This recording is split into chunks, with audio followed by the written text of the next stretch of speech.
صبحكم الله بالخير والله يعطيكم العافية.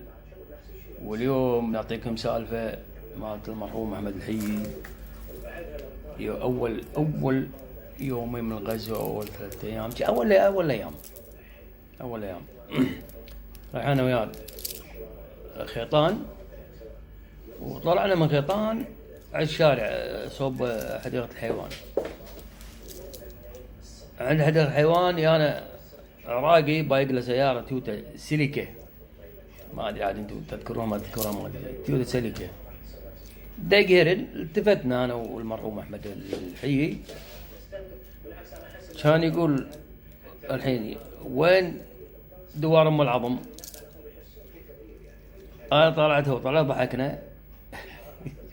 كان يقول الله يرحمه ابو عبيد دله دوار ام العظم، دوار ام العظم، طال عمرك ارفع السلاح وسوق الريال، ولا هو طام الرصيفين وحنا منبطين شنو حد الدوسه، والله يرحمه. وهذه من ذكريات الغزو. الله يعطيكم العافيه، وان شاء الله كل ما تذكرنا شيء نقوله لكم. يحفظكم الله ان شاء الله. يلا مع السلامه.